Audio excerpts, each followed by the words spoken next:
relacionado con mi actividad profesional, pero que también a mí me ha sido de mucho interés.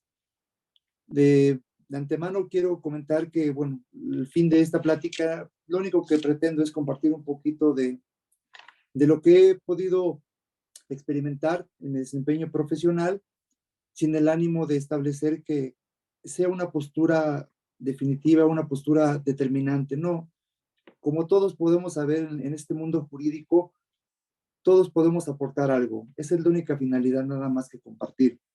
Bien, trataré de centrar mi conversación con ustedes en 3 puntos esenciales. Primero, establecer cómo es que se crea el Centro Nacional de Técnicas de Investigación. 2, es hablar un poco en concreto de 2 técnicas de investigación que vamos a tratar en este momento, que es la intervención de comunicaciones, tanto en su modalidad de monitoreo o en tiempo real, como de extracción de información, y los datos conservados y también la geolocalización. Y en tercer lugar, trataré de poder ya platicar un poco más a detalle cuál es el análisis jurídico que realizamos al momento de recibir estas solicitudes y cuáles son algunos puntos jurídicos que en mi concepto podrían ser de utilidad y que quizás alguno de ustedes pueda servir, ya sea desde la postura de la Fiscalía, desde la postura de la defensa, inclusive desde la postura jurisdiccional. Bien, brevemente hago nada más una reseña de que en nuestro sistema jurídico, pues las técnicas de investigación no son cosa novedosa ni llegaron con la reforma de 2008. Inclusive con antelación podemos advertir que se conocían como medidas cautelares, lo que era la intervención de comunicaciones privadas, que nace en nuestro sistema con las reformas de 1996, donde se crea, donde se instituye el tipo de delincuencia organizada y precisamente se dota a las autoridades competentes de esta facultad de intervenir comunicaciones para poder combatir este flagelo. De igual manera conocíamos lo que eran los cateos y los arraigos, ¿sí? Lógicamente estamos hablando de un sistema de justicia tradicional, que como todos los que tenemos un poco ya de camino, sabemos que pues, era otra codificación, otro sistema de valoración y otro sistema de empleo. En este caso, a nivel federal por lo menos, que es en lo que me voy a dirigir porque es donde yo me he desempeñado, estas medidas cautelares, las autoridades federales, en este caso la Fiscalía, hoy Fiscalía General de la República, antes Procuraduría General de la República, las presentaban en cada uno de los juzgados de distrito de procesos penales que se encontraban en el país. Y cuando se encontraban de guardia, y en ese sentido, pues se conocían y se resolvían. Sin embargo, con la reforma de 18 de junio de 2008, el Consejo de la Judicatura hizo un análisis profundo que se ve reflejado en el Acuerdo 75 del 2008, donde advierte la gran demanda de estas medidas cautelares en ese entonces que se presentaban y la necesidad de crear juzgados especializados para conocer de este tipo de asuntos. En ese momento, el Consejo de la Judicatura innova porque crea un sistema electrónico donde unos juzgados en específico, que son los que se crean en ese momento, conocen a través de este sistema electrónico de estas medidas. La comunicación era exclusivamente entre la Procuraduría General de la República, el anterior CISEN y posteriormente la Policía Federal. Es una comunicación que permitía conocer todas las solicitudes, pero de todo el país. Entonces se concentran. Esto le quita carga a los juzgados de procesos penales federales. Se crean juzgados especializados, que en ese momento eran juzgados federales penales especializados en cateos, arreglos e intervenciones, donde se establecen jornadas de trabajo de 24 horas continuas por 48 de descanso, lo que daba oportunidad a que las autoridades siempre encontraran vía electrónica a una autoridad, las 24 horas, los 365 días del año.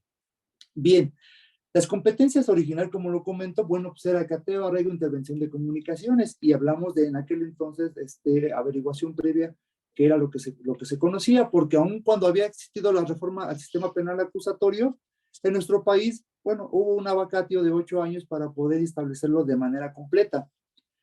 En 2009 se crea, se agrega como una facultad de la Policía Federal, en aquel entonces, también solicitar intervenciones de comunicaciones y la localización geográfica de los números telefónicos, pero en investigaciones preventivas.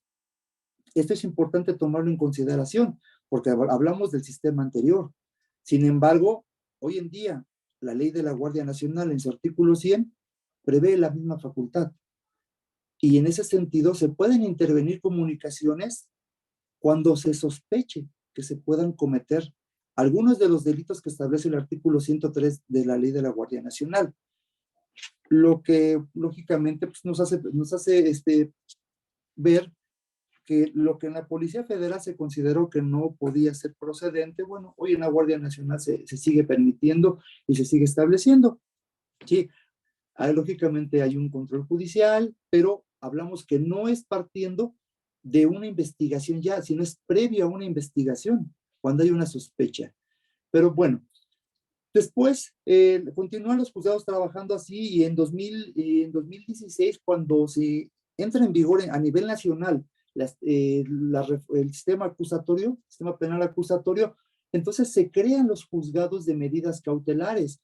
Ahí se nos dotan, ¿sí?, de otras competencias, que es el arraigo, el cateo e intervención de comunicaciones, pero solamente respecto de delitos de delincuencia organizada y operaciones con recursos de procedencia ilícita. También se nos dotaron competencias como aseguramiento de bienes, que establecía el artículo 29 y 30 de la Ley Federal contra la Delincuencia Organizada, y la solicitud de entrega de datos conservados, que en este momento prevía el artículo 25 de la Ley General para prevenir los delitos de secuestro. Se agrega una facultad de competencia de las fiscalías estatales solamente en la intervención de comunicaciones, ¿sí?, en los procedimientos ya conforme al sistema acusatorio. Es hasta el 2017, en el Acuerdo General 3 de 2017, en mayo de ese año, cuando se crea el Centro Nacional de Justicia Especializada en Control de Técnicas de Investigación.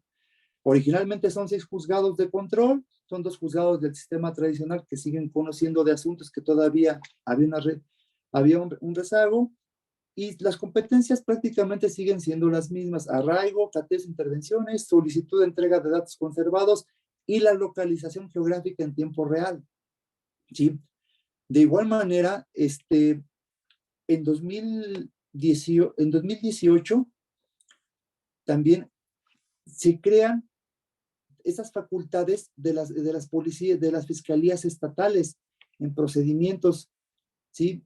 Y de igual manera, en 2019 se amplían, porque ahora lo que nos dicen es, bueno, puedes conocer de asuntos del sistema acusatorio, pero también puedes conocer de asuntos que todavía constituyen averiguaciones previas. Se agregan técnicas de investigación como la solicitud de información bancaria y la solicitud de activo financiero, únicamente tratándose de delincuencia organizada y operaciones con recursos de procedencia ilícita. La competencia del Centro Nacional se acota en este acuerdo desde el inicio de la investigación hasta el momento que se judicializa. Esto es importante porque, bueno, es el tema que estamos tratando hoy. No quiere decir que no puedan llevarse a cabo las técnicas de investigación en etapas posteriores, porque como lo hemos visto en las clases que tenemos aquí en el Liceo Académico con los grandes catedráticos, bueno, hay técnicas que se pueden realizar en investigación complementaria y algunas hasta en etapa de juicio como una prueba de refutación. Sin embargo, el tema que hoy tocamos es solamente en la investigación inicial. Nosotros como centro hoy en día contamos con 10 juzgados de control, en los cuales seguimos laborando 24 horas por 48 de descanso. Hay operatividad las 24 horas en todo momento. Las fiscalías pueden acudir vía el sistema electrónico, ahora a través del portal de servicios en línea del Poder Judicial de la Federación. Aquí es importante mencionar algo. Solamente pueden acudir las autoridades y los funcionarios a los que se les haya delegado esta facultad, porque registran un número de usuario, porque les dan una clave y porque solamente a través de esto, como en la presentación de las demandas de amparo con su número de usuario, pueden elevar estas peticiones.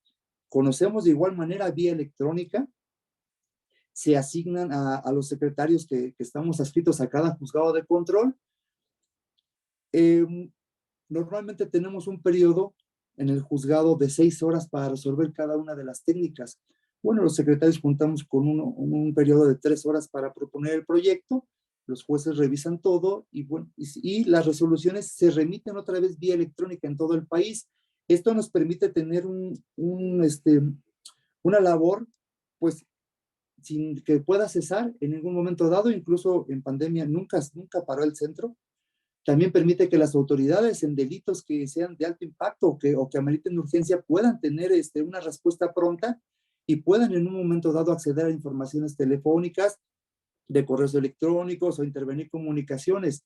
Sí ha sido una herramienta. Yo puedo decirles que hoy en día aproximadamente cada juzgado a nivel anualmente recibe 2,700 solicitudes. Si lo multiplicamos por 10, bueno, estamos hablando casi de 30,000 al día. Entonces, ¿es una labor titánica? Sí, porque como lo veremos en adelante, analizar una intervención de comunicación no solamente es lo que está escrito en el Código Nacional de Procedimientos Penales, es ir a la Constitución, incluso es a nivel convencional, ¿sí? Entonces tenemos que ver esos aspectos, tenemos que ver aspectos de perspectiva de género, de perspectiva de infancia, de migrantes, de todo eso que tenemos que resolver de manera muy breve, en 3 horas y hasta en 6 horas. Y todo eso, créanme que es una labor que, aunque es ardua, es satisfactoria cuando se tienen resultados positivos. Bueno, de esto es de manera breve lo que hace el Centro Nacional, ¿sí? Ahora, me gustaría, si me lo permiten, poder hablar un poco de lo que es la intervención de comunicaciones per se y más o menos cuál ha sido el desarrollo en nuestro país. Bien, como lo comentaba, la intervención de comunicaciones surge en 1996 a raíz de las reformas donde se instituyó la delincuencia organizada y como un mecanismo más utilizando la evolución tecnológica para poder combatirla. Sin embargo, el desarrollo jurisprudencial que estableció una doctrina empieza en el año 2000. Empieza concretamente con el amparo en revisión 2 del 2000 de la ponencia del ministro Guillermo Ortiz Mayagoy de la segunda sala, pero curiosamente es con un asunto de naturaleza civil. En ese asunto, brevemente les comento que es un juicio de divorcio donde una de las partes que contienden, en este caso el esposo, trata de aportar pruebas consistentes en correos electrónicos donde se establecía que su contraparte, una mujer, tenía comunicación con una persona con la cual sostenía una relación extramarital. Sí, de igual manera ofrece una testimonial y ofrece unas pruebas periciales. Ahí es importante este antecedente porque la Corte, ahí es donde por primera vez hace un desarrollo constitucional respecto de las comunicaciones privadas y establece que estas atienden al derecho de la privacidad. Y esto se constituye en una garantía formal que hoy podemos ver en el artículo 16 de la Constitución, en la primera línea, donde dice las comunicaciones privadas son inviolables. Esta garantía formal que permite establecer que no importa el contenido de la comunicación, lo que se protege es la privacidad de la comunicación, ¿sí? El contenido de la comunicación atiende a otro derecho también, relativo a la vida privada, que es, en este caso, el de la intimidad. Pero la Corte hace este desarrollo y la Corte ahí se plantea un problema jurídico importante, porque en este caso, un particular fue el que aportó las comunicaciones que había obtenido de forma ilegal, porque no había precedido una autorización judicial.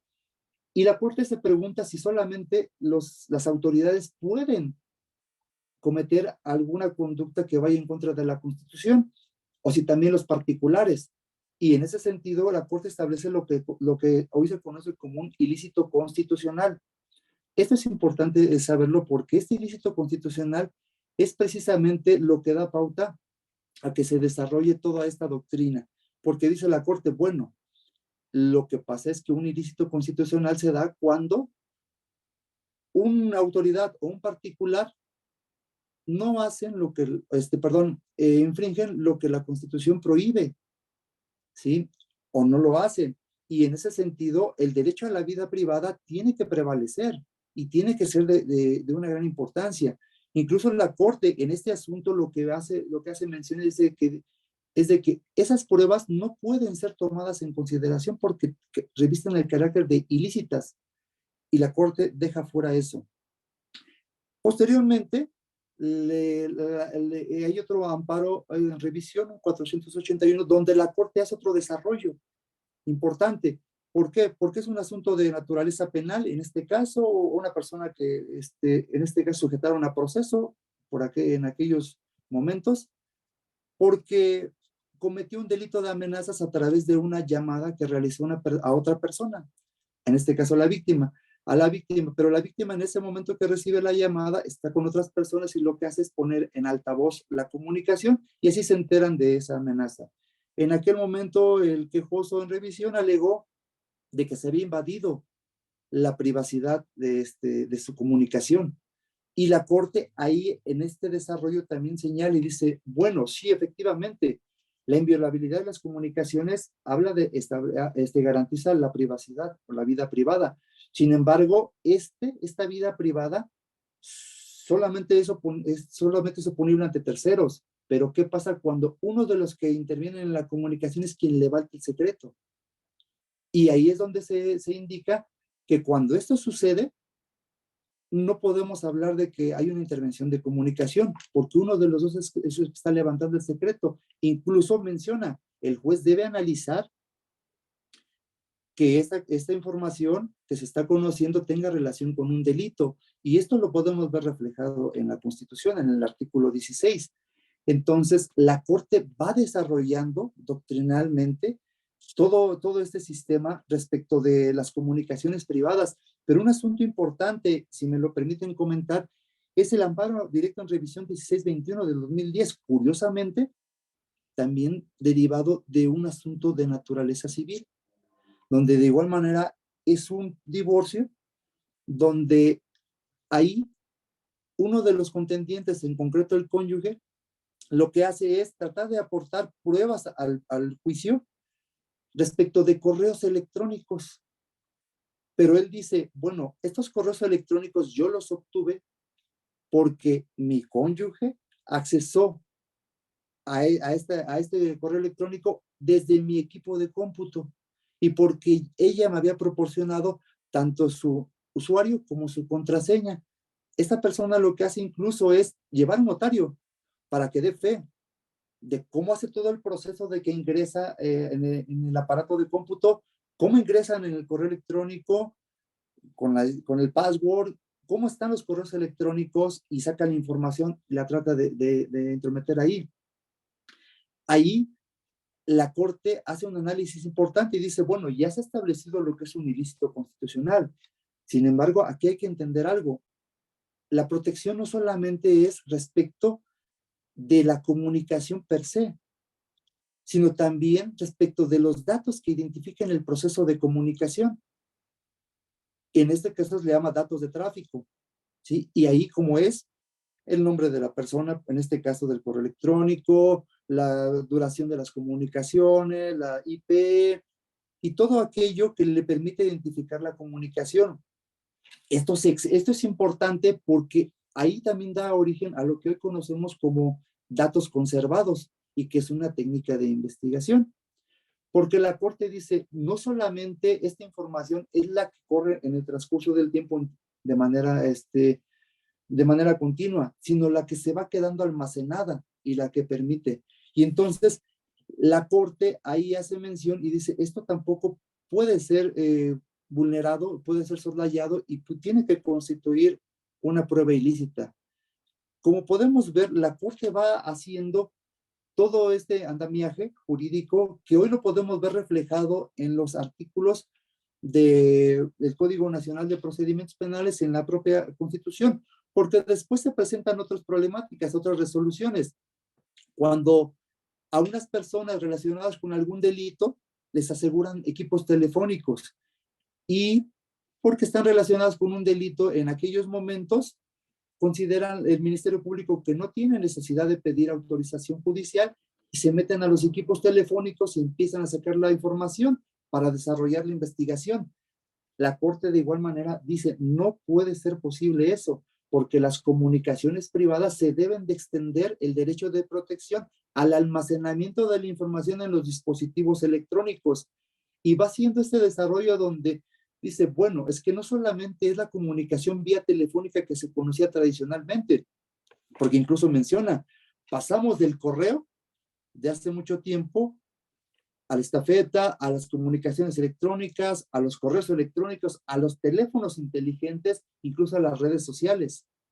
Y en ese sentido, la Corte es como va acotando estas circunstancias, porque en un asunto igual de naturaleza penal, donde una persona es objeto de un robo, uno de los personas de los sujetos activos se le cae un equipo telefónico y en las investigaciones que realiza, pues las autoridades ministeriales toman estos equipos y se meten a analizar la información y ahí descubren que uno de los empleados de las empresas es quien está relacionado.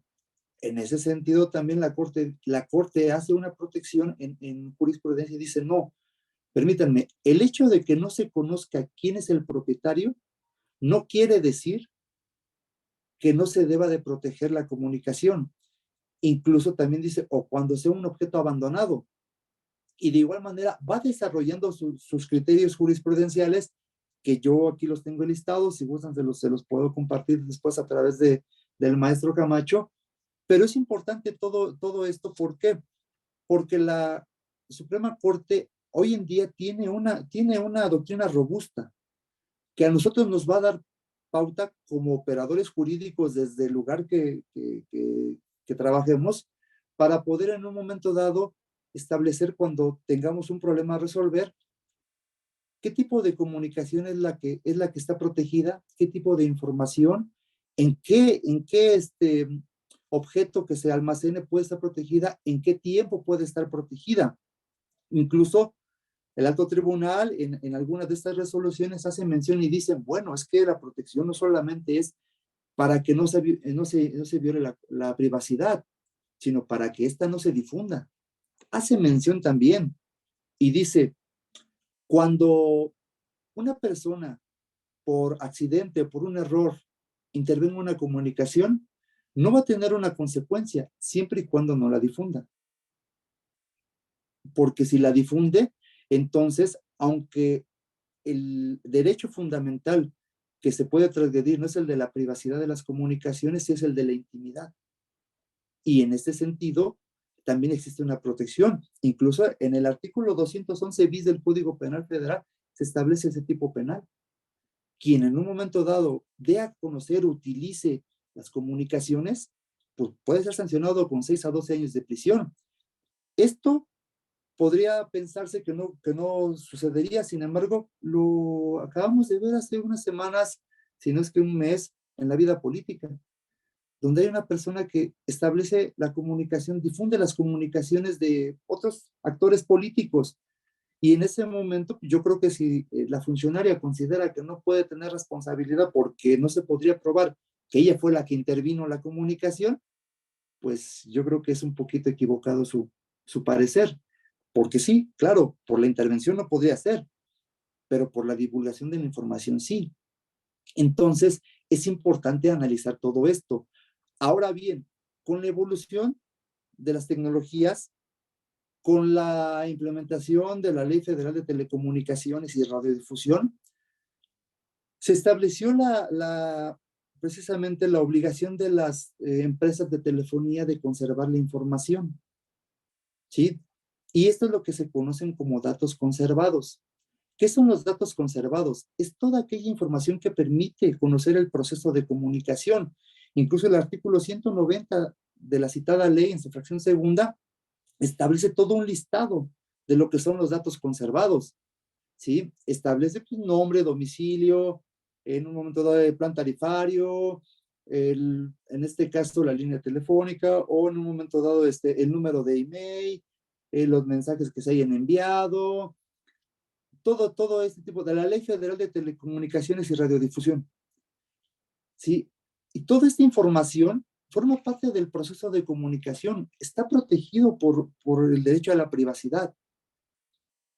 Y en un momento dado, las telefónicas, tienen la obligación de conservarlo hasta por 2 años.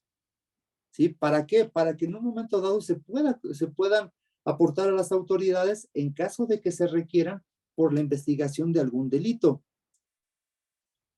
¿Sí? Dentro de estos datos conservados, hay algo que se llama localización geográfica en tiempo real. ¿Sí? En este punto es interesante, si me permiten hacer mención de algo. La localización geográfica en tiempo real se estableció en el artículo 139 cuater del Código Federal de Procedimientos Penales en 2009. ¿Sí? Pero en ese momento se otorgó como una facultad del Ministerio Público para investigar cualquier delito. Para investigar algunos delitos que se mencionaba ahí, que eran secuestro, que era amenazas, extorsión, delincuencia organizada, pero no requerían control judicial. Sin embargo, en la acción de inconstitucionalidad 32 del 2012, la Corte hace un análisis de eso y dice, bueno, es que la localización geográfica en tiempo real en realidad permite únicamente la localización de un aparato telefónico. No invade la privacidad, no invade las comunicaciones ni su contenido. Después de esa acción, en el 2014, se crea el artículo, con el Código Nacional de Procedimientos Penales concentrado en vigor el 5 de marzo de 2014, se establece en el artículo 303 precisamente esta facultad de lo que es la localización geográfica en tiempo real. El problema es que ahí se omitió los delitos que había comentado y se dejó abierto únicamente a que existiera denuncia o querella y que fuera necesario para una investigación. Esto da pauta a la acción de inconstitucionalidad 10 del 2014 y su acumulada, donde precisamente tanto la Comisión Nacional de Derechos Humanos como el Instituto Federal de Protección de Datos hacen hincapié de que es violatorio de la vida privada y del derecho de las comunicaciones porque lo deja abierto y porque no requiere control judicial. La Corte hace un análisis muy importante en esas acciones, que recomiendo su lectura, es muy amplia, pero hace un análisis muy importante, porque curiosamente la Corte dice, bueno, así como está planteado este artículo, sí, es inconstitucional, porque lo deja abierto, y esto que puede dar lugar a que haya una intromisión a la vida privada, pues por cualquier delito.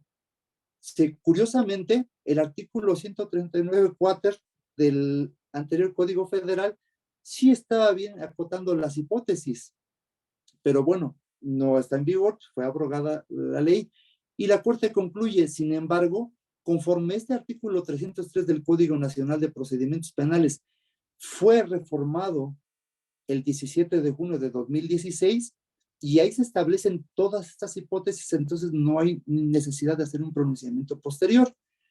Esto es importante, ¿por qué?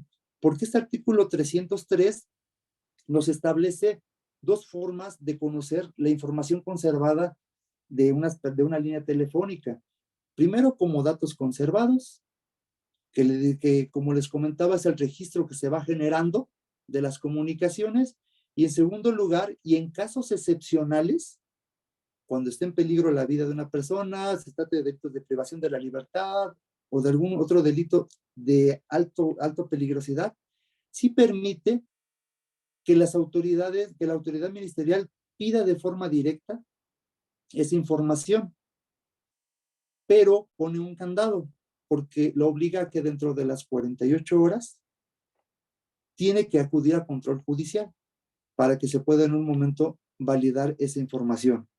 Entonces, como podemos ver, la Corte ha hecho toda una doctrina importante tanto de las comunicaciones privadas como en este caso de la entrega de datos conservados y la localización geográfica en tiempo real. Aquí me permito solamente nada más acotar dos aspectos. La intervención de comunicaciones privadas es en dos sentidos. En tiempo real, es decir, del presente hacia el futuro, hasta por 6 meses, y la extracción de información, que es la que ya está almacenada en algún dispositivo electrónico, ¿sí? Llámese teléfono, llámese computadora, llámese correo electrónico, y es del presente, es decir, de cuando se solicita hacia atrás, porque se va a extraer la información que está almacenada. En cuanto a los datos conservados, ahí el origen es que la información que se tiene que extraer, en todo caso, que se tiene que proporcionar, es precisamente del presente hacia atrás, porque es toda la huella que va dejando el proceso de comunicación, ¿sí? Y como lo comentaba, conforme al artículo 190 de la Ley Federal de Telecomunicaciones y Radiodifusión, las empresas tienen la obligación de conservarlos hasta por 2 años. Es importante esto porque esta es la temporalidad que alguien tendría para solicitar esta información en una investigación, o si accede de ella para poder determinar en un momento dado alguna postura de defensa. Pero la localización, perdón, dentro de estos datos conservados se encuentra la localización geográfica como un dato conservado que es del presente hacia atrás, porque es una huella, ¿sí? Sin embargo, también existe la localización geográfica en tiempo real, que es del presente hacia el futuro, porque es la que va generando en ese instante el dispositivo electrónico, normalmente teléfonos celulares, y es para estos casos donde se encuentre privada de la libertad de una persona, se encuentra en peligro su integridad física, algo que amerite que la autoridad actúe de manera inmediata. Entonces, como podemos ver hasta aquí, estas dos técnicas de investigación, aunque podríamos decir que en general es una misma porque todas derivan de la intervención de comunicación, del derecho a la privacidad, estas dos técnicas son fundamentales. Incluso la Corte Interamericana, en el caso Escher y otros contra Brasil, establece esta misma, establece esta misma postura, porque ahí precisamente las víctimas en aquel momento fueron objetos de intervención y difusión de comunicaciones. Es importante, podemos encontrar eso en el artículo 11 de la Convención Americana sobre los Derechos Humanos. La Corte dice y desarrolla, si bien es cierto que la intervención de comunicaciones, Escher contra Brasil, si bien es cierto que la intervención de comunicaciones no está descrita como tal, lo cierto es que forma parte del derecho de privacidad de toda persona de ejercer su vida, de comunicarse libremente. Y es ahí cuando hace todo este desarrollo. Un desarrollo que la Corte también se ha sustentado en otras jurisprudencias. Sí, exactamente. Entonces, como podemos ver hasta aquí, las técnicas de investigación, bueno, son de utilidad importante. Ahora bien, ¿qué requisitos se deben de cumplir para una intervención de comunicaciones? ¿Dónde los podemos encontrar? Bien, en tratándose de la intervención de comunicaciones privadas en tiempo real, el fundamento es en el artículo 16, párrafo 12º de la Constitución. El 13º también es importante, y el 14º porque este último habla de los jueces de control, que son los que deben de analizar este tipo de solicitudes, y es importante porque ese párrafo establece que se deben de velar por los derechos tanto de la víctima como del imputado.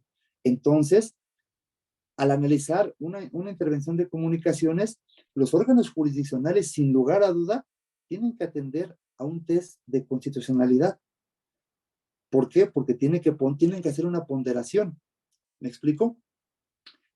En el Código Nacional de Procedimientos Penales, esta técnica de investigación la encontramos del artículo 291 al 302, y en la Ley Federal contra la Delincuencia Organizada del artículo 16 al artículo 28.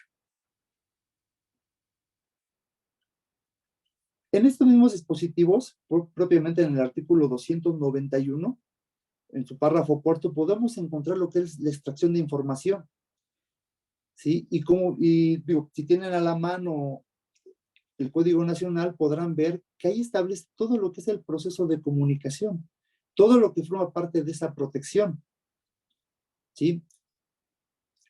aspecto que no señala la Constitución, pero no hay ningún problema, porque la Constitución solamente establece bases esenciales y deja en el legislador que desarrolle estos conceptos, así que no hay ninguna cuestión. Entonces, la intervención de comunicaciones privadas atiende en su artículo 291 lo que debemos de entender por ello, el artículo 292 los requisitos que se deben de cumplir para poder solicitar una intervención de comunicaciones, el artículo 293 lo que debe contener la resolución, el 294 cuál es el objeto, el 295 habla del conocimiento de delitos diversos. Eso lo tocaremos un poquito más adelante, porque puede darse que en el proceso de la intervención de comunicación se conozca de la comisión de otro delito. ¿Y qué sucede ahí?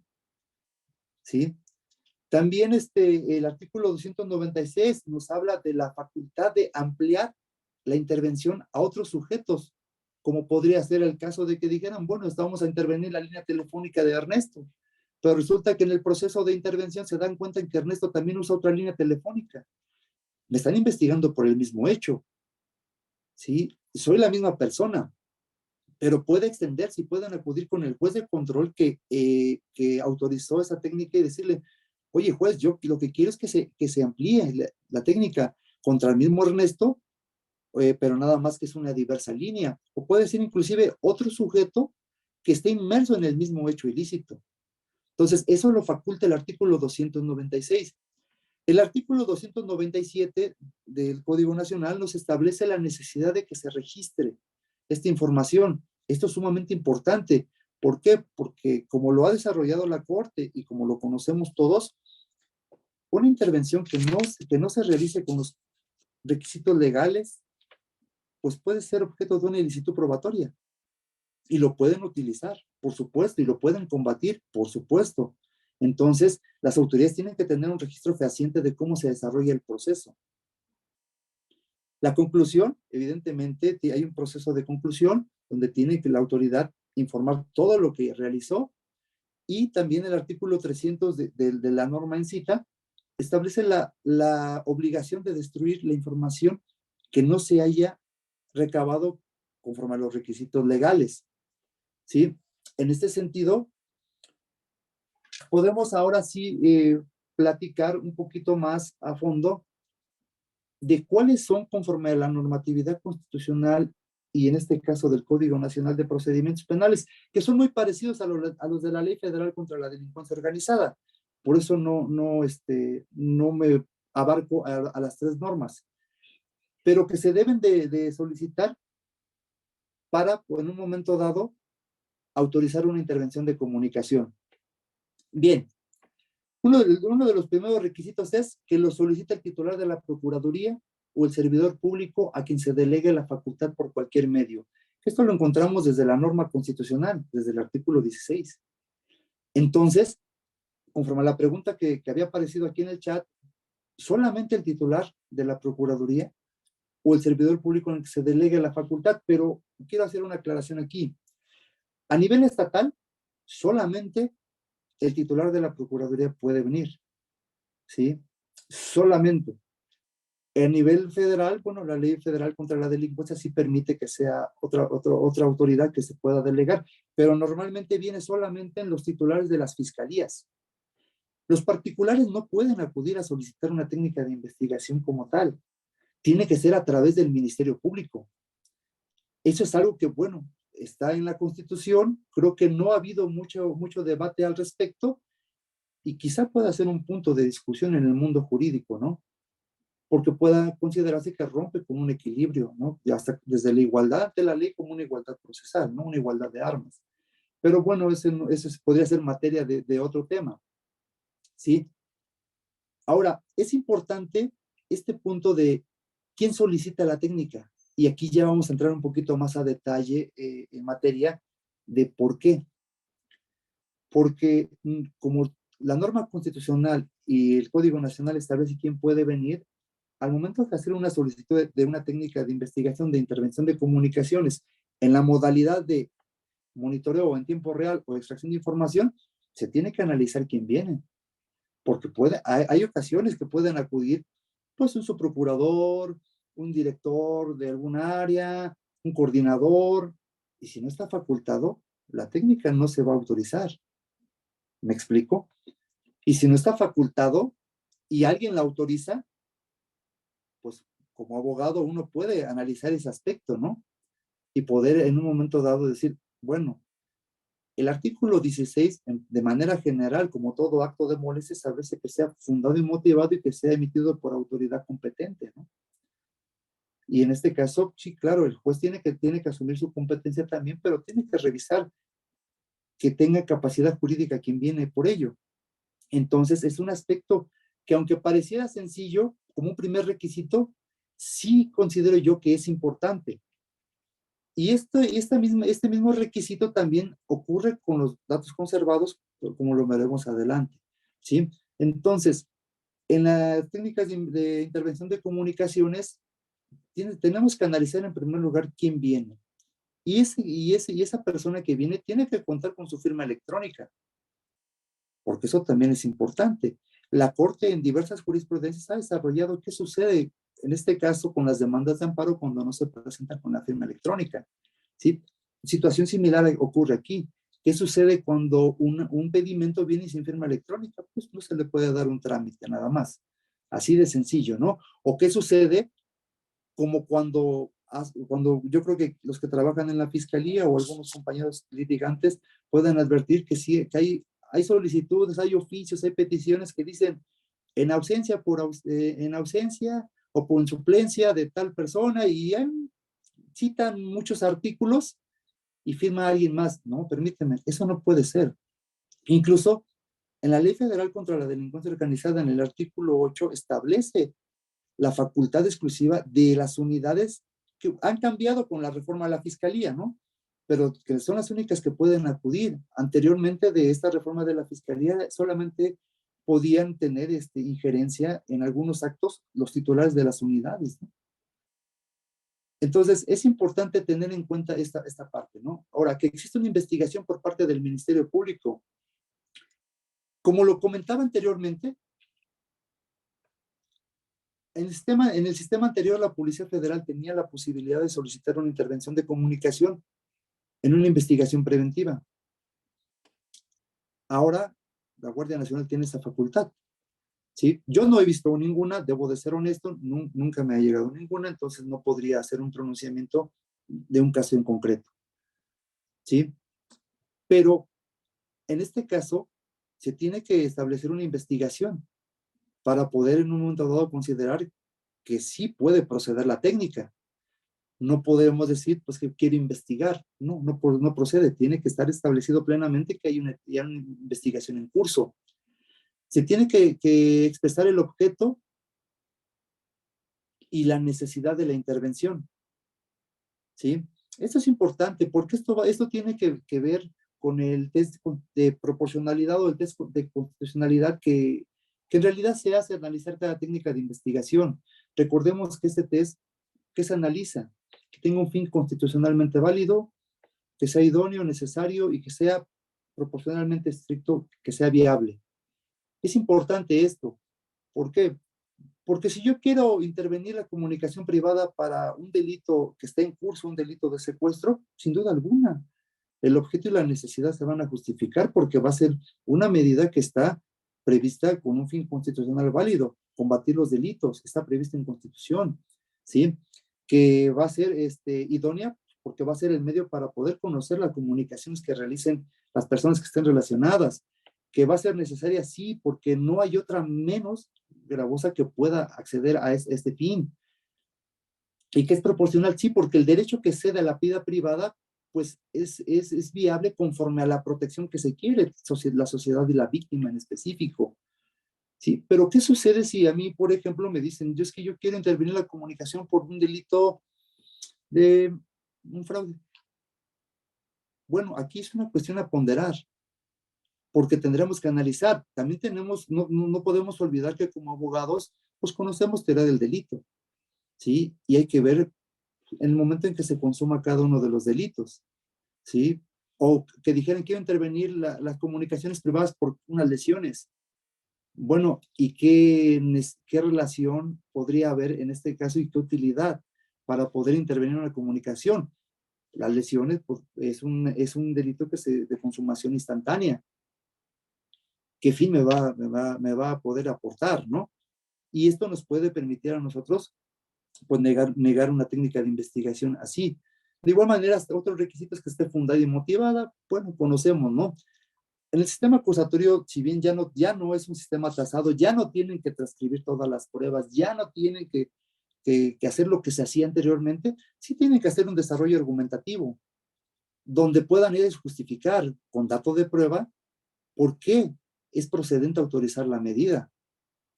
Entonces, sí tienen que tener un fundamento. No pueden decir nada más, haz que investigue un delito porque así ha llegado a suceder. La ley dice que solamente se está investigando un hecho con apariencia de delito y yo determinaré cuál es. No, no, no, espérame, no puede ser así, porque entonces estamos en una actitud arbitraria. ¿Sí? No puede ser así porque tiene que haber también una relación, una vinculación de la línea telefónica que tú quieres intervenir, como lo comentaba, dependiendo también del hecho delictivo y también la relación que pueda tener la persona que estás investigando. No es lo mismo que digan, es que Ernesto Salinas participó en un secuestro y hay que investigarlo, a que digan, pero también a sus amigos. ¿Y si sus amigos qué relación tienen? Nada más porque sí, nada más porque consideras que son sus amigos y pueden tener una relación. No, tiene que haber datos objetivos y razonables para que en un momento dado se pueda conceder una técnica de esta naturaleza. Se debe enunciar a la persona y personas sujetas a la medida, lo que estaba comentando, ¿no? No pueden dejarlo abierto. Sí me tienes que dar información para en un momento dado saber, por lo menos con indicios razonables, a quién, ¿sí? Se tiene que establecer el lugar donde se realizará la intervención. Esto es importante porque, bueno, sí tienen que tener un equipo tecnológico adecuado para poder llevar a cabo el proceso de intervención de comunicaciones. No puedes quedar al arbitrio de la autoridad dónde lo va a establecer, porque como lo comentamos, todo esto puede ser en un momento dado motivo a lo mejor de algún argumento en contrario en alguna etapa del procedimiento. ¿Sí? No puedo yo decir, bueno, yo lo voy a intervenir donde yo quiera. No, tiene que ser en instalaciones oficiales, tiene que ser en los procesos adecuados, tiene que haber inclusive una secrecía de la información de quiénes van a participar y quiénes van a intervenir, porque como lo comentamos, quien divulga la información comete un delito y los servidores públicos, bueno, tienen una sanción mayor. Hay que señalar también el tipo de comunicación a ser intervenida. Lógicamente, ¿qué queremos intervenir? Bueno, el proceso de evolución tecnológica hoy en día nos lleva a establecer que es un sinnúmero de comunicaciones la que transmitimos. Ya no solamente son llamadas, ya no son mensajes dos vías, ya no son mensajes multimedia, son redes sociales, son varias circunstancias. Pero fíjense que aquí es importante comentar algo. Es cierto que la intervención telefónica habla de un número telefónico. Es cierto que a través de un dispositivo electrónico yo puedo accesar a mis redes sociales, yo puedo accesar a mis fotografías, yo puedo accesar a muchas cosas. Sin embargo, hay una cuestión de criterios, porque es de criterios, no puedo decir otra cosa, en el centro, de que cuando solicitan la intervención, por ejemplo, de redes sociales como Facebook, en algunos casos se estima que sí procede, en algunos casos se estima que no procede. En mi caso, en algún momento, la postura fue la siguiente. Es cierto que Facebook se desarrolla a través de una plataforma y que la empresa de telefonía te brinda el servicio con los datos, con el servicio de Internet que te concede para que tú lo hagas. Sin embargo, esta red social no se crea a través de un número telefónico, se crea a través de un correo electrónico. Y en todo caso, creo yo que un dato importante que podrían aportar los agentes de investigación es precisamente conocer ese correo electrónico. ¿Por qué? Porque puede ser que Beatriz le preste su teléfono a su hijo y su hijo desde ahí acceda a su cuenta de Facebook, ¿sí? O a algún tercero o a la cuenta de Twitter. Y si nada más por la línea telefónica yo intervengo todas las comunicaciones, creo que se corre un riesgo. se corre un riesgo de afectar la vida privada de otras personas y en esa parte hay que tener cuidado. Sin embargo, no soslayo que también tenemos que atender a veces a la naturaleza de los delitos. No es lo mismo a lo mejor una extorsión que un delito en un secuestro en curso, que una desaparición, que un feminicidio. Entonces creo que es una cuestión a ponderar. Les digo, no hay generalidades, es cada caso a caso lo que se tiene que analizar en este punto. Hay que señalar la duración. La duración puede ir desde un día, desde unas horas, hasta 6 meses. ¿Sí? Puede pedir un mes y se pueden ir prorrogando, pero no pueden rebasar en ningún momento dado 6 meses. Se pueden intervenir nuevamente, pero cuando haya otros datos que puedan en un momento dado soporte a una nueva solicitud. No puedo yo decir es que voy a prorrogar, es que resulta que conforme al artículo 296 lo quiero extender. No, no, tiene que ser concreto. Y además, las autoridades tienen que rendir informes periódicos para poder en un momento dado advertir si están cumpliendo o no. Emiten muestras de transcripción de las comunicaciones, donde en un momento dado se ve si sigue en curso. Hay veces que dicen, de esta línea telefónica no ha generado comunicación. Sin embargo, me es importante porque conforme a actos de investigación, podemos advertir que apagan los teléfonos y por determinado periodo y luego los encienden. ¿Sí? Hay otros casos donde no hay ninguna información y el juez está facultado para dejar sin efecto la medida en cualquier momento. El juez está facultado para pedirle en un momento dado que rinda un informe preciso en cualquier línea. De igual manera, pues como lo comentaba, es importante las líneas telefónicas, números, aparatos telefónicos. No podría yo decir, a ver, señor juez, quiero que por favor me permita intervenir las líneas telefónicas de Luis Ramos. Luis Ramos. Sí, ¿cuáles son? No sé, pero es Luis Ramos. Y seguramente las que estén a nombre de Luis Ramos quiero intervenirlas. No, no, así no puede operar. Tienes que tener certeza de la línea telefónica. Y toda esta información, las fiscalías lo saben, hacen actos de investigación sin necesidad de control judicial y pueden obtener informaciones. ¿Sí? Con las consultas de las fuentes abiertas, pueden obtener información. Plataforma México pueden obtener información. Entonces, no es como que sea algo que esté desproporcionado para una fiscalía. Lógicamente, sería imposible pedirle esta misma carga a un particular, porque el particular es una desventaja completa ante el Estado.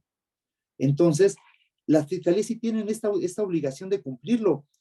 Como todo, hay veces que, pues bueno, quieren sorprender o alguna circunstancia, algún error, por decirlo de la mejor manera, y también tenemos que estar al pendiente de todo eso. Sí, es importante mencionar la denominación de las concesionarias. En la página del IFT se puede consultar una línea telefónica del nombre de la concesionaria. Sí, ellos lo hacen.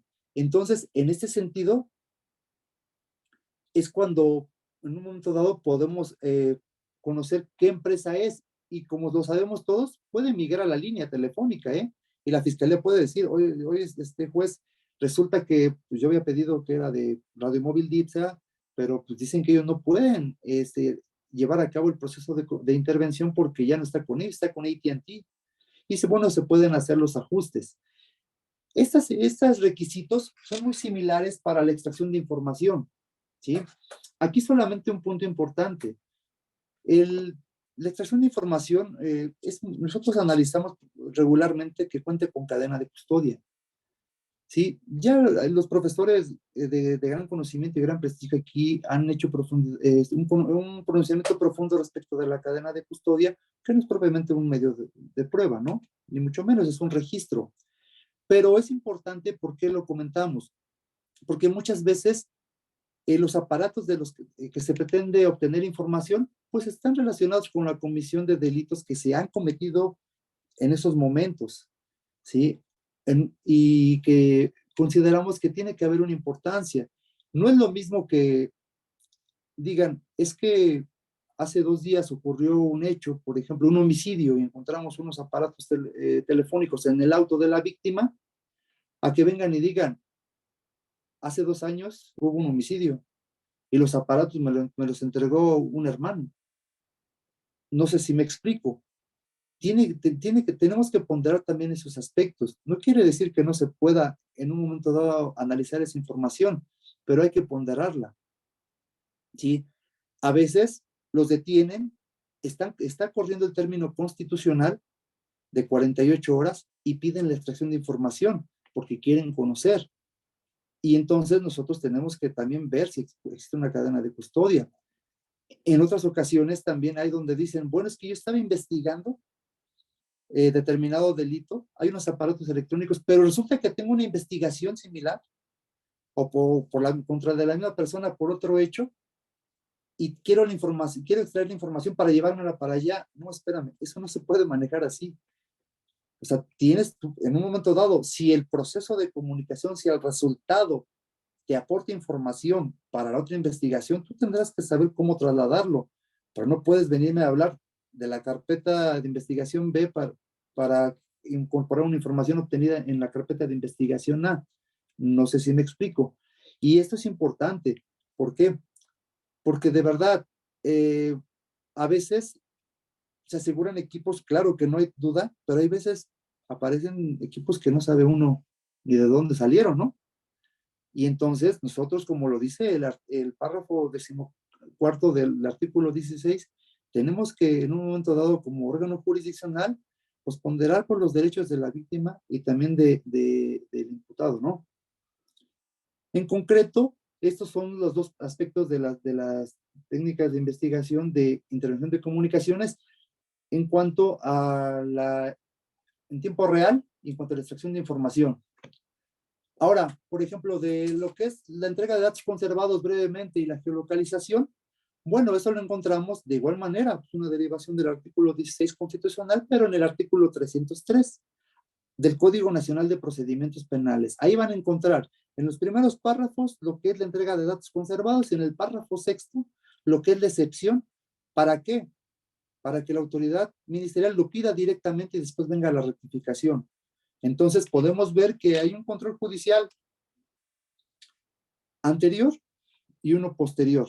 El anterior es cuando primero piden la técnica de investigación de entrega de datos conservados, ex ante, y el posterior o ex post es cuando primero acuden con la autoridad, con las empresas de telecomunicaciones por la naturaleza del delito, porque está en peligro la vida de la víctima, privación de la libertad, alguna extorsión, y después que tienen la información, acuden con la autoridad judicial a que ratifique esa técnica. Sí hemos visto situaciones donde de verdad el que acudan primero con las empresas de telefonía ayuda para rescatar una víctima, para detener a alguien, y entonces vienen y tienen que acudir. Los requisitos de estas técnicas de investigación pues son menores, ¿no? De igual manera tiene que ser una autoridad competente. Aquí en este caso, sí se delegan normalmente las fiscalías en otras de sus autoridades este tipo de facultades. Esto es importante. Quien se dedique al litigio en un momento dado o los compañeros de la fiscalía, es importante tenerlo en cuenta porque si viene alguien que no tiene facultad, entonces podría constituir una prueba ilícita. Me explico de manera breve. Por ejemplo, la Fiscalía del Estado de México, la Fiscalía de Michoacán, que tienen sus fiscalías de secuestros. ¿Sí? Y si nos remitimos al análisis de la ley orgánica y del reglamento inclusive, podemos advertir las facultades expresas y para qué delitos en concreto están facultados. Y si en este caso me piden una técnica de investigación porque dicen que investigan un feminicidio, no es una autoridad facultada. ¿Me explico? Y en ese sentido, desde este momento se niega la técnica de investigación. ¿Sí? De igual manera, tiene que expresar los equipos de telecomunicación y en este caso las líneas telefónicas que pretende obtener. ¿Sí? Y es importante que también señale las empresas. De igual manera, tiene que fundar y motivar. Tiene que establecer la duración. Aquí, de igual manera, la ponderación es importante. Si yo quiero investigar, lógicamente, un delito de secuestro donde a lo mejor la víctima no ha sido liberada, pues es razonable que pidan un periodo largo, ¿sí? De información. O que si es una localización geográfica en tiempo real, que pidan un periodo prolongado. Pero si, por ejemplo, dicen, bueno, un delito que inició no sé, se me ocurre el 1 de septiembre de 2022 y concluyó el 5 de septiembre de ese mismo año, pero quiero los datos conservados del 2020 y 21, dices, bueno, ¿y qué información, qué utilidad te va a proporcionar? En ese sentido, nosotros hacemos la ponderación para tratar, quizá no de negar, no negar la técnica, pero sí acotar el periodo, ¿sí? Y pues decirle, no, bueno, tú justificas nada más con tus datos de pruebas este lapso, no justificas más. Entonces, no puedo yo acceder a darte más información. En cuanto a la entrega de datos conservados, como lo comentamos, los datos que se autorizan son los que establece la Ley Federal de Telecomunicaciones en su artículo 90, en su artículo, perdón, 190, fracción segunda, exclusivamente. Hay ocasiones donde dicen, y que remitan las copias de la identificación oficial y que remitan las copias con lo que acreditan. No, eso no lo dice la Ley Federal de Telecomunicaciones. No puedes pedirles información. Y de todas formas, la empresa te dice qué información tiene y qué información no tiene, ¿sí? También en un momento dado, en un momento dado, en cuanto a la localización geográfica en tiempo real, se puede y se requiere, de hecho, a la autoridad para que vaya rindiendo en un momento dado algún informe al final, porque en este caso la información que le va proporcionando la telefónica puede ser minutos, puede ser por horas, puede ser por días, ¿sí? Y aquí, como yo lo comentaba con antelación, la localización geográfica puede constituir un dato conservado, como puede constituir en tiempo real, ¿sí? ¿Y qué es la localización geográfica en realidad? Es la ubicación próxima de un dispositivo electrónico, ya sea por la línea telefónica, ya sea por el número del email, que puede ser, ¿sí? Si bien es cierto que en la acción de inconstitucionalidad 32 del 2012 se dijo que no invadía la vida privada, lo cierto es que conforme a este desarrollo doctrinal de la Corte, sí se establece que tiene que ver con la privacidad de la vida, ¿sí? ¿Por qué? Porque normalmente, inclusive en la acción 10 del 2014 y su acumulada, dicen que sirve para ubicar a las personas. Entonces, sí se complementa eso, sí se requiere un control judicial previo, ¿sí? Porque va a permitir en un rango conocer las antenas que están brindando servicio, no que conozca propiamente el punto donde está el teléfono. En este caso, yo donde estoy, no es que conozca precisamente el lugar con exactitud, no. Puede registrar la antena que da el servicio, y la antena que da el servicio normalmente tiene un rango de equivocación o de aproximación de 20 metros, 25. Pero con eso, las autoridades especializadas en las fiscalías, me podrán corregir si me equivoco, ¿sí? Hacen los famosos red de vínculos, el mapeo, y pueden establecer las comunicaciones, ¿sí? Y lógicamente esto también ayuda a la investigación de delitos, sí, y mucho. Pero insisto, de igual forma tenemos que hacer un análisis del test de proporcionalidad. ¿Por qué? Porque tenemos que ver los mismos parámetros, el fin, constitucionalidad, que sea lícito, ¿sí? Que sea idóneo, que sea necesario y que la afectación a la privacidad, pues en un momento sea proporcional. Repito, ha sido muy común en ocasiones que las fiscalías dicen, por estos delitos yo quiero investigar este número telefónico y este otro número telefónico que es de tal persona porque sospechamos que puede tener participación. Yo no sé si haya jueces que lo autoricen, pero en lo particular, en el órgano donde estoy, no. ¿Por qué? Porque, como lo dice la Constitución, si tenemos que ponderar los derechos de la víctima y del imputado, cuanto más de una persona ajena al proceso de comunicación. Y no podemos nosotros decir, sí, abarca a todos. Pero lógicamente esto no es un absolutismo. Hay ocasiones en que dicen, yo sospecho de esta persona, por ejemplo, en un feminicidio, sospecho de esta persona y sospecho por estas razones, porque hay una entrevista de alguien que dijo que la ha visto cuando la golpeaba, porque hay una entrevista de alguien que dijo que fue el último que lo vio, porque hay una entrevista de alguien que dice que la víctima le había comentado que ya no quería estar. ¿Sí me explico?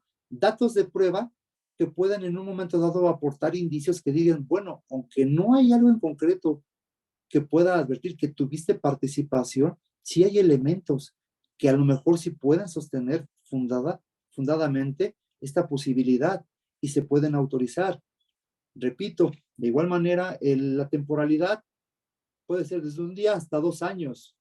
Esto es importante, ¿por qué? Porque más tiempo las empresas no están obligadas a conservar la información, pero ha sucedido que sí la proporcionan, ¿sí? Y entonces ahí hay una cuestión que alguien en un momento dado podría combatir, ¿no? Entonces, como podemos ver, para concluir por el tiempo, de forma breve, se me escapan muchas cosas, muchos detalles, pero tratando de ser concreto, como podemos ver, esas técnicas son importantes para la investigación de los delitos, ¿sí? La Corte ha hecho una evolución importante, un desarrollo, perdón, importante, evolutivo de la doctrina. Créanme que, aunque en la etapa de investigación se es acotada, si se profundiza y si se utilizan adecuadamente las técnicas de investigación, pueden ayudar mucho, tanto de un lado de una fiscalía como del lado de una defensa, porque puedo yo acreditar que yo no estuve en el lugar, ¿sí? Porque puedo yo acreditar que a lo mejor yo entablaba una comunicación en ese momento. Lógicamente, dicen, son los aparatos, no son las personas, sí, pero si a esa técnica o a ese medio de prueba, o decirlo, o dato de prueba, le sumamos otros que pueden robustecer, creo yo que se puede conseguir algo. Y de igual manera es importante conocer. ¿Por qué?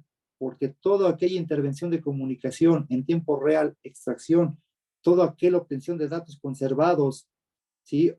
O toda aquella obtención de información de una localización geográfica en tiempo real, si no se hace conforme a los fines constitucionales, legales y convencionales, es una prueba ilícita y se puede caer un asunto, ¿sí? Pues de mi parte es hasta aquí, si es que no tienen otra consideración, si es que estiman que me faltó profundizar en algo, con todo gusto. Maestro Camacho, no sé si quiera comentar algo. Muchas gracias, doctor Dante Ernesto Salinas. Pues es muy grato, en verdad, el número de asistentes que hemos tenido y quienes nos han estado sintonizando a través de Facebook Live. Le mandan saludos sus compañeros de clases, el de Perú, Miguel Mamani, me dijo que le saludara, por favor, y que le pasara que en dónde se va a transmitir esto. Bueno, esta conferencia está ahorita en el Facebook del Liceo, se comparte en varias páginas y va a estar en el canal de YouTube al que les invito a se suscriban.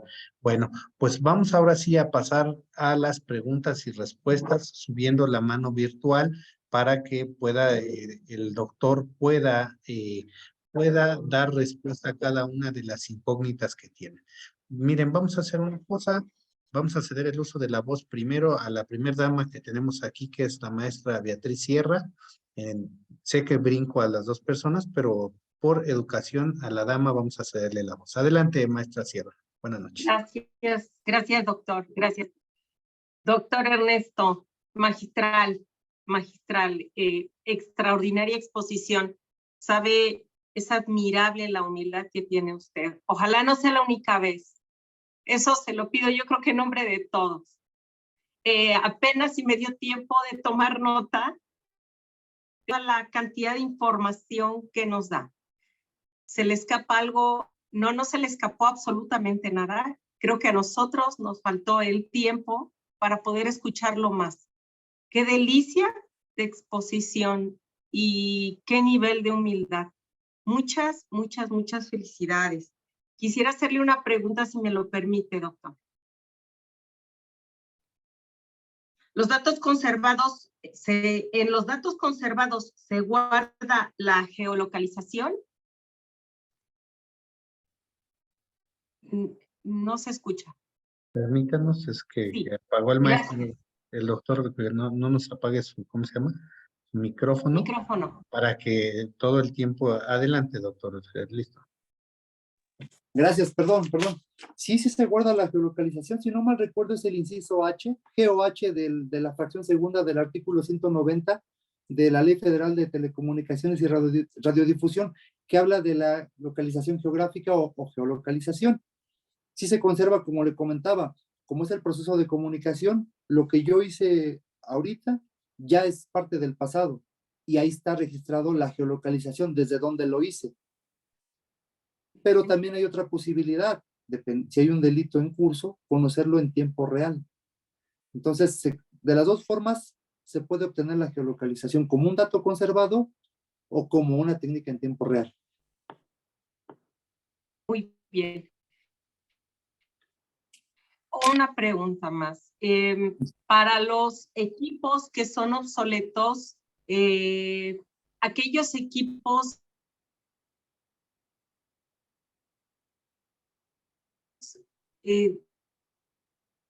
algunos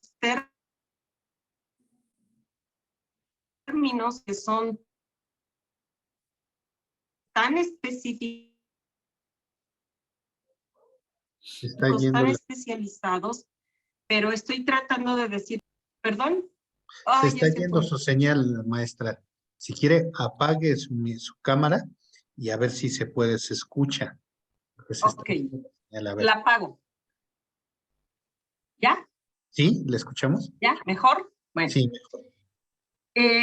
La pregunta directa y concreta es, un equipo de hace 7 años donde es que yo no sé de tecnología, donde ese sistema que lo llevaba a cabo, que lo hacía funcionar, ya no existe. ¿Se le puede extraer la información?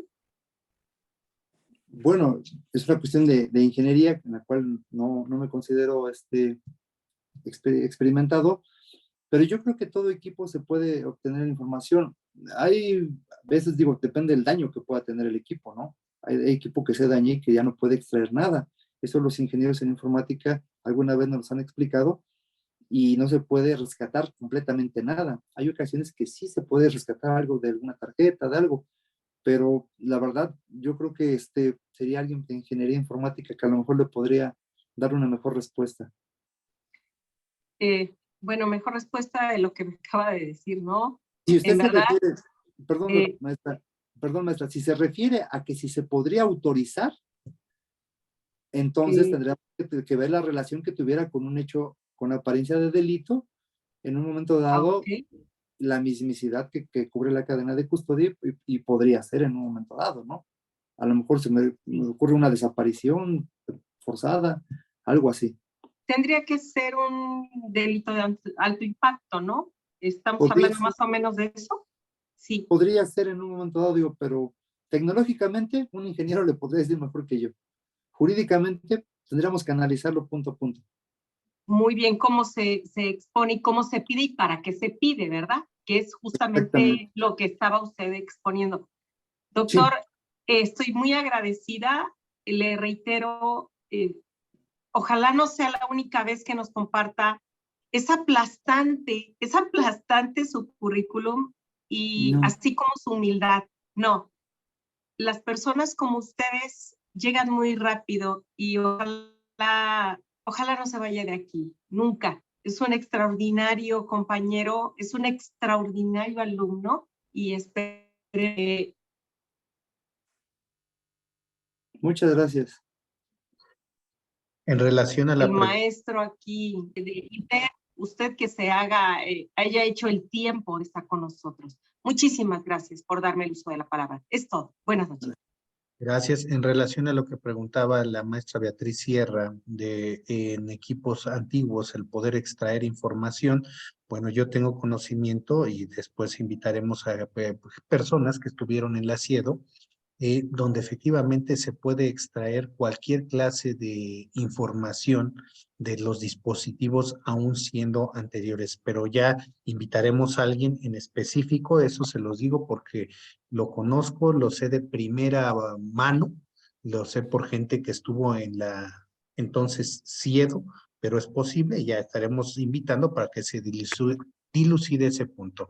Bueno, pues muchas gracias a la maestra Sierra. Vamos a hacerle el uso de la voz al abogado José Alfonso Laco. Nos dice de dónde nos acompaña, abogado, y por favor procede a formular su pregunta. Bienvenido. Gracias, maestro. De Puebla. Muy bien. Doctor, muchas felicidades por su gran exposición. Gracias. Nos habló, bueno, tengo la duda, el mismo Centro Nacional podríamos solicitar un video de lo que sucede en determinado domicilio, porque sucede que en las detenciones dicen que lo detuvieron en X lugar y realmente hubo violación y lo fueron a sacar de su domicilio. ¿Cómo podríamos aportar o hacer esa investigación en la carpeta? Sí, no podría ser que el centro, o por lo menos no hemos tenido ninguna petición en el sentido que usted lo comenta. La policía tiene facultades conforme al Código Nacional de Procedimientos Penales, al igual que el Ministerio Público, para requerir a las personas que entreguen información. No se puede negar, ¿eh? Puede acudir los agentes en el domicilio y les puede pedir la información y usted puede decir que no, pero el Ministerio Público sí puede en un momento dado solicitarlo y tienen que entregarlo. No hay como tal.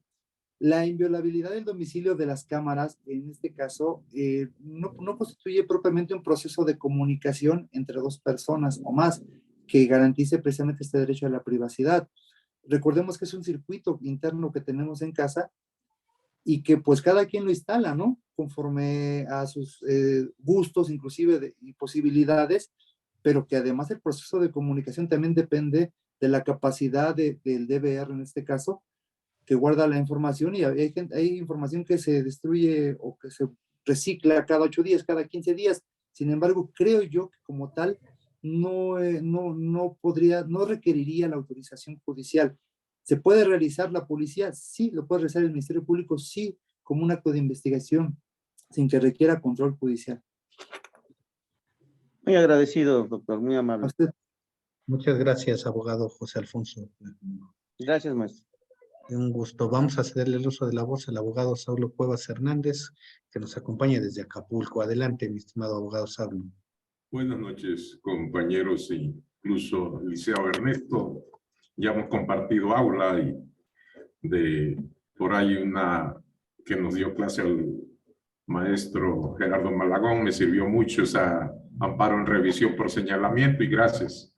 Aquí me sirvió lo que me entró una muy excelente la ponencia, pero me entró una duda que anteriormente, doctor Ernesto, en el sentido de que yo recibí una clase de un perito y dice para la extracción de datos conservados, incluso quiero que me auxilie, porque yo ya lo he buscado y no lo he encontrado, el fundamento dice que si se extraen datos conservados o llamadas en tiempo real en una cadena de custodia de acuerdo al Protocolo Nacional de Cadena de Custodia, que esa extracción se convierte en prueba ilícita, que debe de ser de una cadena de custodia digital.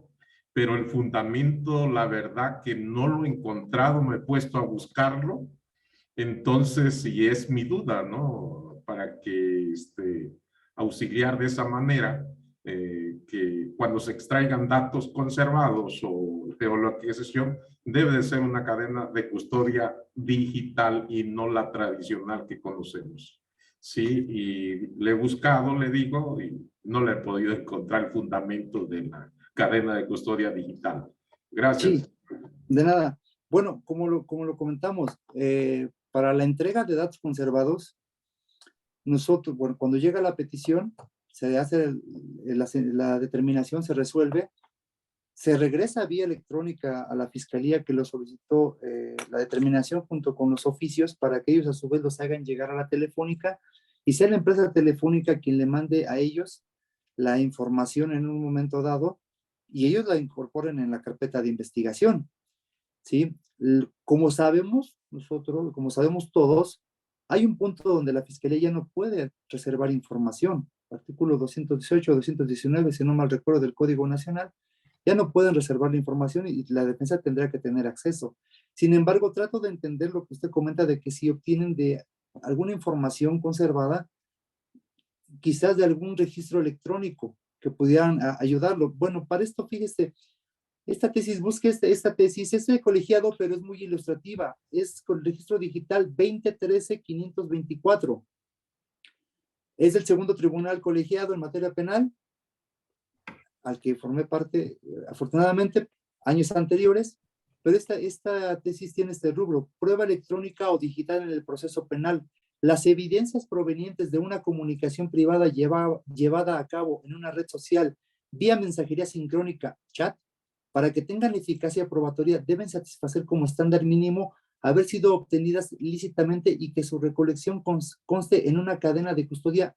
Y en el texto hablan de la cadena de custodia digital, que es lo que se está comentando.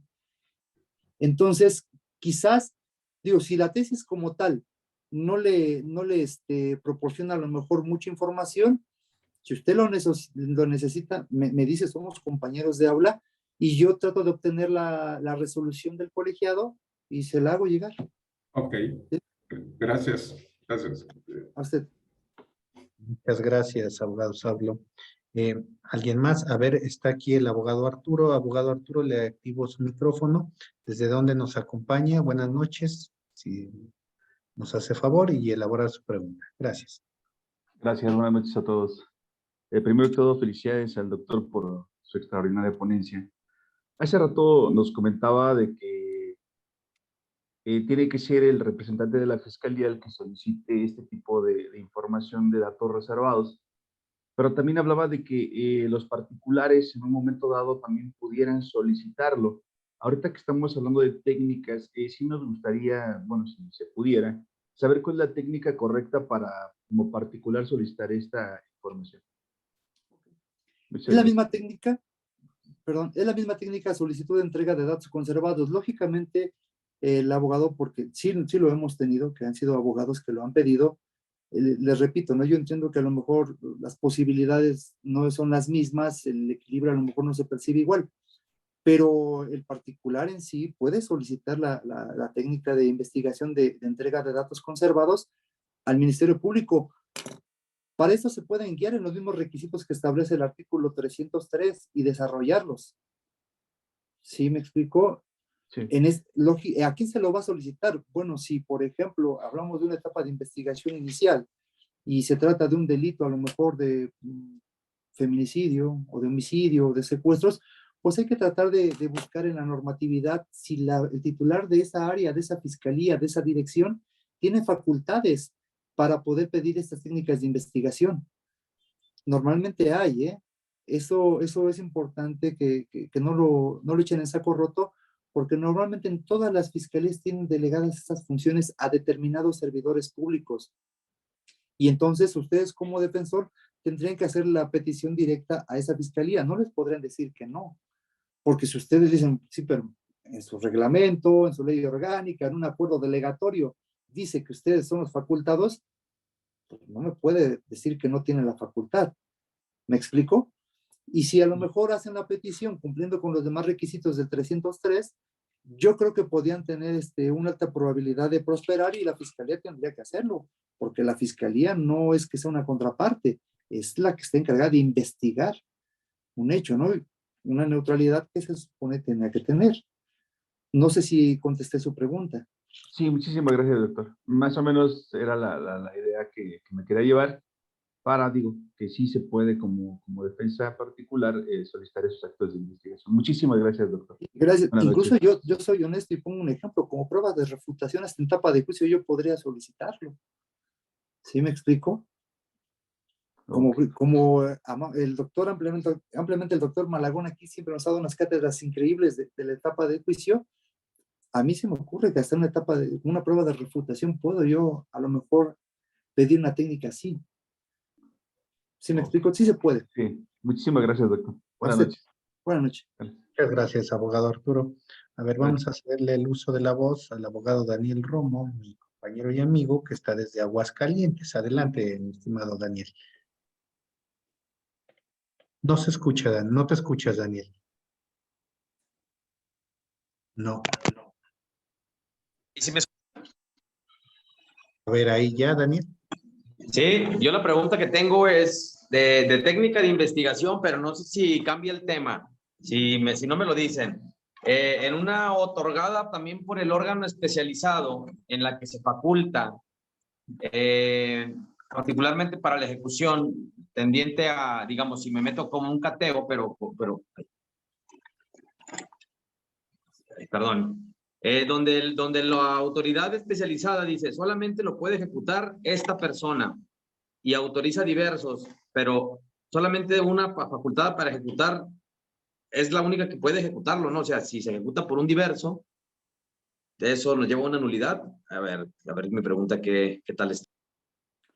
Claro, no es la técnica que tratamos hoy, digo, también conocemos de los cateos y eso podría ser un tema también a desarrollar, es importante los cateos, sí, pero precisamente cuando nosotros autorizamos un cateo en la orden, especificamos qué personas son las que pueden ejecutarlo, las que pueden dirigirlo, las que pueden participar, incluso como lo dice el propio Código Nacional, pueden ser esos sectores de la sociedad hoy en día. En consecuencia, si una persona, vamos a pensar en una fiscalía, me dice, yo listo a 10 servidores públicos y resulta que quien lo practica es el número 11, pues ese cateo no tiene validez. Incluso nosotros, cuando remiten el acta de cateo, tenemos que analizar todos esos aspectos. No nada más es de, me llegó el acta, agrégalo y se va, ¿no? No, es el de analizar horas, fechas, servidores públicos, lugares. ¿Por qué? Porque delimitamos correctamente. Sí te puedes meter a tal domicilio, a tal lugar, pero ojo, esto no te autoriza para que te metas a otros, porque a veces las fiscalías dicen que sean bóvedas, pasadizos, no, espérame, vamos a analizar. Entonces, sí, por lo menos en el centro somos muy estrictos en eso, y si advertimos que en un momento dado un servidor público que lo dirigió, que participó, no estaba facultado, puede, desde mi punto de vista, puede conllevar a que se deje sin efecto ese cateo desde el propio órgano, con independencia de la nulidad que después puedan alegar, ¿no? En otra etapa. Pero desde el propio órgano podemos decir, no se tiene por cumplido el cateo. Y bueno, hay consecuencias, que ese es otro punto importante. Son cosas que muchas veces las personas que litigan no conocen, que siempre hay un acta, que siempre hay un resguardo que la fiscalía tendría que tener en la carpeta de investigación. No sé si me expliqué. Sí, no, muchísimas gracias. Usted. Muchas gracias, Daniel. Bueno, pues, doctor, muchísimas gracias. Gracias a todos los que están. Les pedimos, bueno, en este momento hago patente de nueva cuenta la invitación al doctor Salinas. Ahorita se tocó un tema importante, una técnica, en las órdenes de cateo, ¿sí?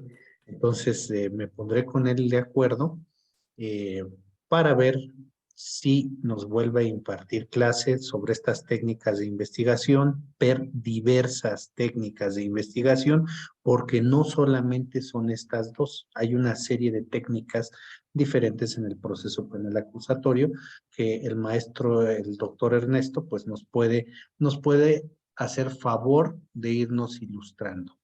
Pues yo nada más agradezco al doctor esta plática que nos dé el día de hoy.